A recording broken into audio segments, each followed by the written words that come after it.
Movie के starting scene में हम 3 फीमेल फ्रेंड्स को देखते हैं जो कि राफ्टिंग कर रही होती हैं और वो राफ्टिंग को काफी इंजॉय भी कर रही होती हैं। राफ्टिंग के बाद उनमें से एक लड़की जिसका नाम सैरा होता है वो अपने हस्बैंड और अपनी बेटी के साथ गाड़ी में बैठकर घर के लिए जा रही होती है, लेकिन रास्ते में उनकी गाड़ी का काफी बुरा एक्सीडेंट हो जाता है और उनकी गाड़ी एक दूसरी गाड़ी से टकरा जाती है। इसके बाद हॉस्पिटल में सैरा की आंख खुलती है और उसे रियलाइज होता है कि उसका हस्बैंड और उसकी बेटी अब मर चुके हैं। अपनी फैमिली को खो देने की वजह से सैरा काफी दुखी होती है और वो अपनी फ्रेंड जिसका नाम बेथ होता है उसके गले लगकर काफी रोती है। फिर हमें 1 साल बाद का टाइम दिखाया जाता है जहाँ पर सैरा और बेथ अपनी एक फ्रेंड जिसका नाम जूनो होता है उससे मिलने उसके घर पर जा रही होती है। सैरा जो कि काफी अपसेट होती है क्योंकि वो अपनी फैमिली को भूल नहीं पा रही थी और वो जाना भी नहीं चाहती थी, लेकिन फिर भी वो अपनी फ्रेंड के साथ जाने के लिए तैयार हो जाती। ये लोग भी काफी वीरान जगह पर जाते हैं जहाँ पर उनकी फ्रेंड रहती थी। उनकी फ्रेंड जूनो के घर पर उसकी कुछ और फ्रेंड्स भी वहाँ पर होती हैं और वो टोटल 6 लड़कियाँ थी। वो सब प्लान बनाती हैं कि वो अगले दिन ट्रैकिंग के लिए जाएंगी। नेक्स्ट मॉर्निंग ये सब फ्रेंड्स ट्रैकिंग के लिए रेडी हो जाती हैं। ये गाड़ी के जरिए एक जगह पर पहुँचते हैं। असल में उनका टारगेट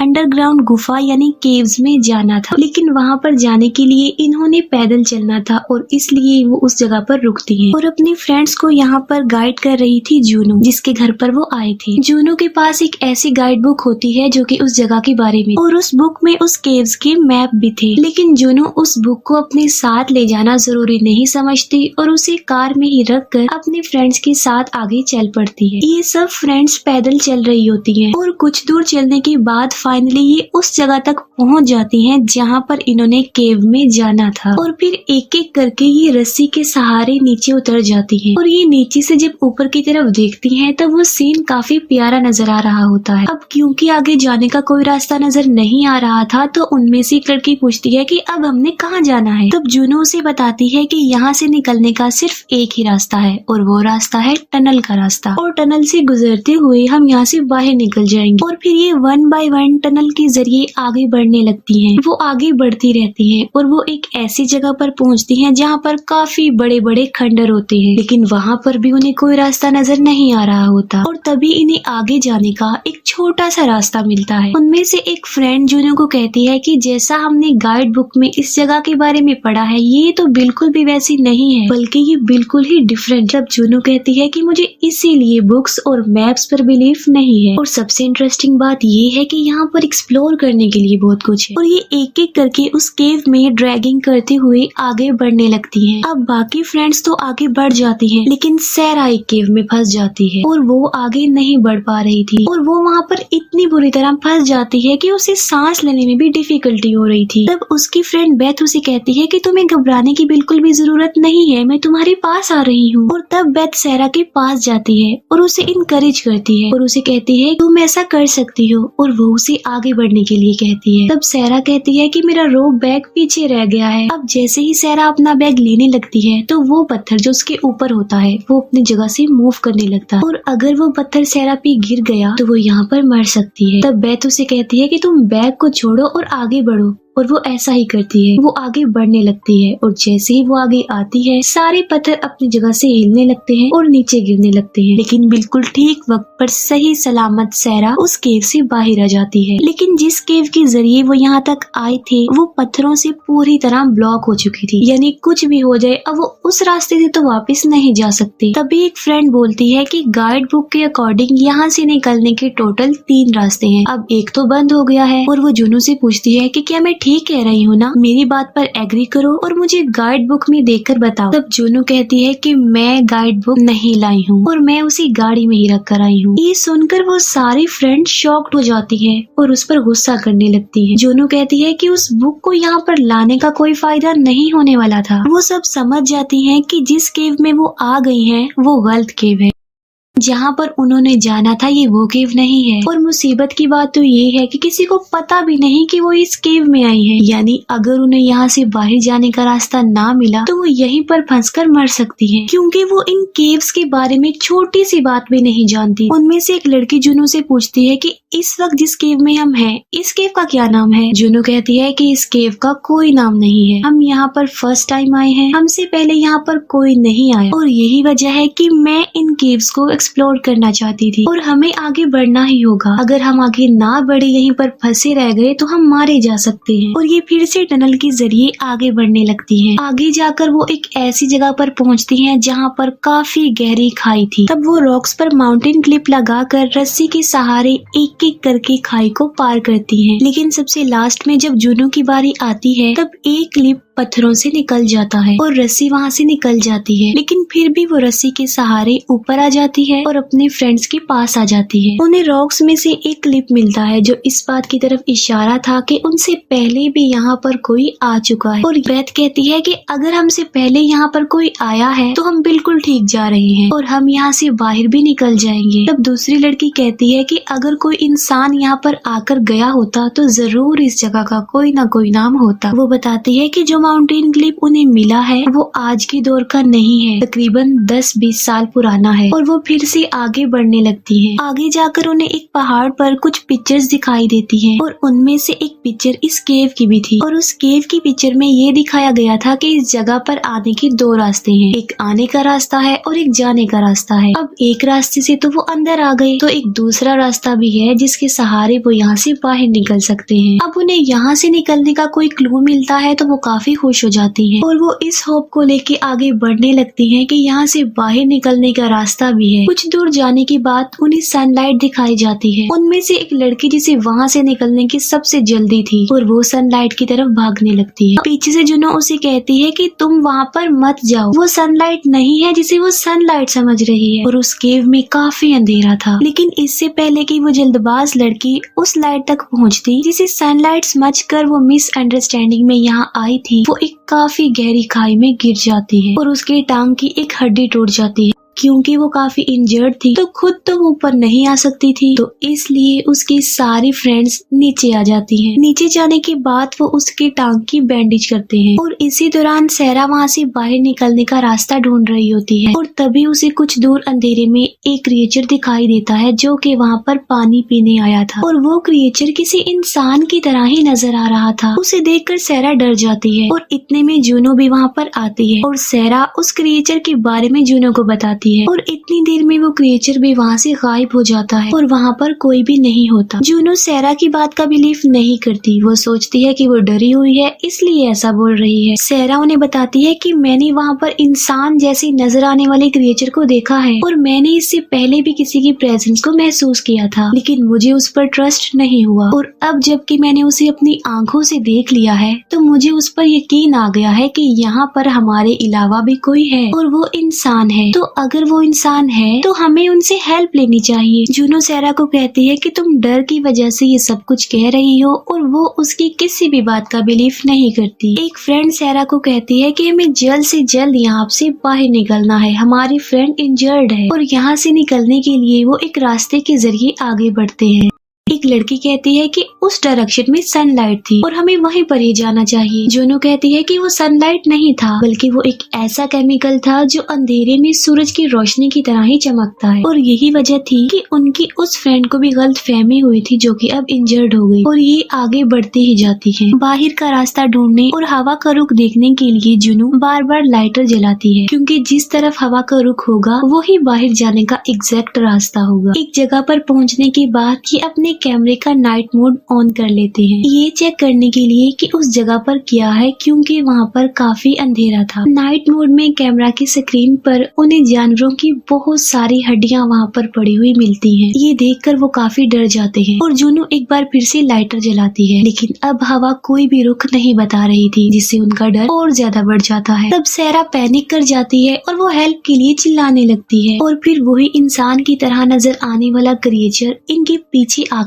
खड़ा हो जाता है। और जब ये सब उसे देखती हैं तो बुरी तरह से डर जाती है और वो क्रिएचर ऊपर की तरफ भागते हुए अचानक से गायब हो जाता है और ये सब देखती ही रह जाती हैं कि वो क्या था और कहाँ चला गया है, वो भी अचानक से। सहरा कहती है कि मैंने तुम्हें कहा था ना कि मैंने कुछ देखा है। इस पर एक फ्रेंड कहती है कि वो इंसान की तरह नजर आने वाला नहीं है बल्कि वो कोई और ही क्रिएचर है। अब उन्हें नहीं पता होता कि नेक्स्ट उन्होंने क्या करना है, कौन सा रास्ता है और वो कौन सा क्रिएचर है। और तभी अचानक से किसी के डरावनी आवाजें आने लगती हैं। वो सब डर जाती हैं और एक दूसरे रास्ते की तरफ भागने लगती हैं। उन्होंने एक फ्लेयर जलाई होती है और सैरा उसे बुझाने के लिए कहती है और वो उसे बुझा देते हैं और तभी वो क्रिएचर उन पर अटैक कर देता है और उनकी वो फ्रेंड जो कि इंजर्ड थी उसे जान से मार डालता है और वो उसे अपने साथ ले जाने लगता है। लेकिन जुनू उसे अपनी फ्रेंड को नहीं ले जाने देती और वो उस क्रिएचर को मार डालती है। तब जुनू ऐसा फील करती है कि उसके पीछे कोई क्रिएचर आ रहा है और वो पीछे की तरफ अटैक कर देती है। लेकिन पीछे कोई और नहीं बल्कि उसकी फ्रेंड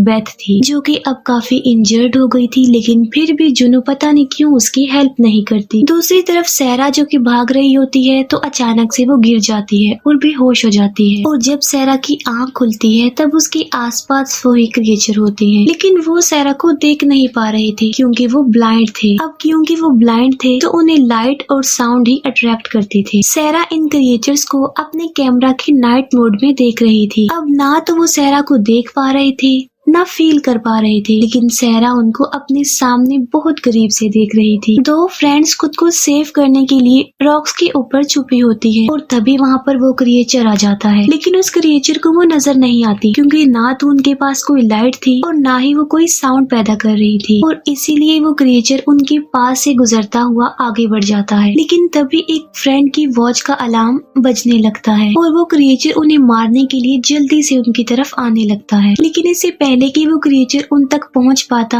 वो अपनी वॉच उतारकर फेंक देती है, जिससे वो क्रिएचर उन तक पहुंचने की बजाय उस वॉच तक पहुंच जाता है और इस तरह वो खुद को सेव कर लेती है। और तभी इन्हें जुनू की आवाज सुनाई देती है जो कि उन्हें बुला रही थी। फिर वो दोनों लड़कियां आगे बढ़ने लगती हैं और तभी एक क्रिएचर उन पर अटैक कर देता है। लेकिन इससे पहले कि वो क्रिएचर उनमें से एक फ्रेंड को जान से मार डालता जुनू वहाँ पर आ जाती है और वो उस क्रिएचर को मार डालती है और वो उन्हें बेथ और अपने उस फ्रेंड के बारे में जो कि इंजर्ड थी कहती है कि वो मर गए हैं। वो कहती है कि मैं ये नहीं जानती कि सैरा कहाँ पर है। जुनू उनमें से एक फ्रेंड जो कि डॉक्टर थी उससे पूछती है कि आखिर ये क्रिएचर है क्या। तब वो लड़की उस क्रिएचर को देखकर बताती है कि ये देख नहीं सकते और ये अब इन केव्स और अंधेरों में रहने के आदी हो गए हैं। वो कहती है कि जिस तरह चमगादड़ देखने के लिए और किसी चीज को फील करने के लिए लाइट और आवाज का इस्तेमाल करती है, ये भी ऐसा करते हैं। ये भी लाइट और आवाज को इस्तेमाल करके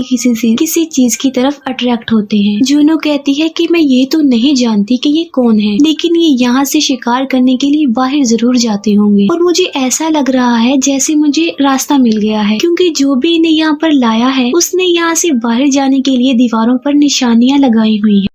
जुनू ऐसा इसलिए कह रही थी क्योंकि उसने एक वॉल पर एरो का निशान देख लिया था। वो दोनों जुनू को कहती है कि हमें यहाँ से बाहर निकलना चाहिए। तब जुनू ने कहती है कि मैं सारा को लिए बगैर कहीं नहीं जाऊंगी। दूसरी तरफ हम सैरा को देखते हैं जिसने हाथ में एक फायर लाइट पकड़ी होती है और जब वो थोड़ा आगे आती है तब उसे वहाँ पर बेथ मिलती है जो कि काफी ज्यादा इंजर्ड थी। बेथ सारा को बताती है कि मेरा ऐसा हाल जुनू ने किया है और वो मुझे मरने के लिए यहाँ पर छोड़ गई है, तो तुम भी उस पर बिलीव मत करना। तब सैरा उसे कहती है कि मैं तुम्हें यहाँ पर छोड़कर नहीं जाऊंगी और वो बेथ का हाथ खींचती है। तब उसके हाथ में एक ब्रेसलेट आ जाता है। बेथ सारा को बताती है कि ये ब्रेसलेट जुनू का है जो उसे तुम्हारे हस्बैंड ने दिया था। ये सुनकर सैरा काफी अपसेट हो जाती है क्योंकि उसे पता चल चुका था कि उसके हस्बैंड और उसकी बेस्ट फ्रेंड जुनू ने उसे धोखा दिया है। वो उस लॉकेट को साफ करती है और उस पर लव ईच डे लिखा होता है और सैरा का हस्बैंड और जुनू दोनों रिलेशनशिप में थे और इस बारे में सैरा को आज पता चल रहा है। सैरा बेथ को अपने साथ ले जाना चाहती थी लेकिन बेथ उसे मना करते हुए कहती है कि मैं अब तुम्हारे साथ नहीं जा पाऊंगी और तुम चली जाओ, लेकिन जाने से पहले मेरा एक काम कर दो, मुझे इस पेन से रिलीफ दे दो, यानी तुम मुझे मार डाल। सैरा ऐसा करना नहीं चाहती थी लेकिन वो ऐसा करने पर मजबूर थी क्योंकि अगर वो ऐसा ना करती तो वो क्रिएचर आकर बेथ को भी खा जाते और इसीलिए सैरा को उसे मारना पड़ता है और वो उसे मार डालती। जैसे ही सैरा बेथ को मारती है पीछे से क्रिएचर आकर सैरा पर अटैक कर देता है, लेकिन सैरा उस क्रिएचर को मार डालती। वो फिर एक दूसरे क्रिएचर को मारती है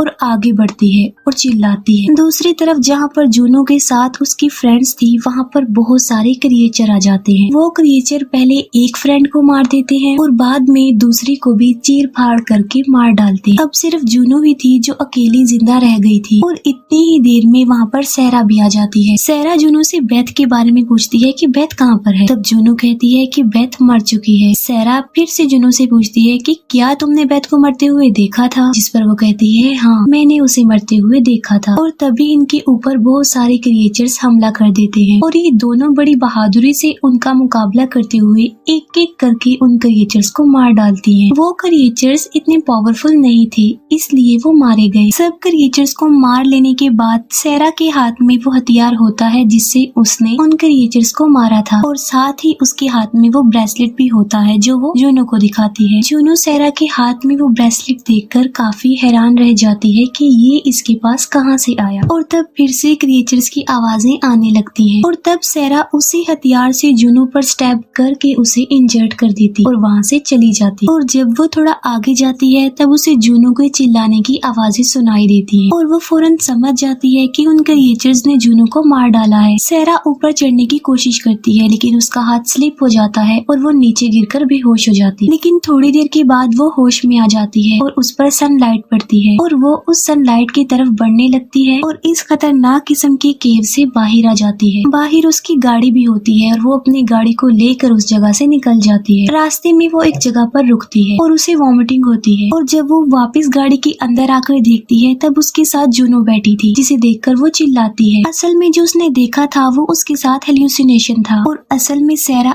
अभी भी उस केव में फंसी होती है लेकिन अब वो होश में आ चुकी थी और उसके सामने जो फायर लाइट पड़ी होती है उसे देखकर फिर से विजन आने लगते हैं और ये विजन उसकी बेटी की बर्थडे का होता है। उसे ऐसा लगता है कि जैसे उसकी बेटी उसके सामने बैठी हुई है। असल में वो तो मर चुकी है और बीच में केक भी पड़ा हुआ है। सारा कंटिन्यूअसली उस खाली जगह को ऐसे देख रही थी कि जैसे सच में वहाँ पर कोई बैठा हुआ और यहाँ पर सैरा को देखकर ऐसा फील हो रहा था कि जैसे वो मेंटली अनस्टेबल हो गई है। और एक बार फिर से क्रिएचर्स की आवाजें सुनाई दी और इस बार काफी तेज होती हैं और ऐसे फील हो रहा होता है कि जैसे वो क्रिएचर सैरा की तरफ बढ़ रहे हैं। और बस यहीं पर ये मूवी एंड हो जाती है।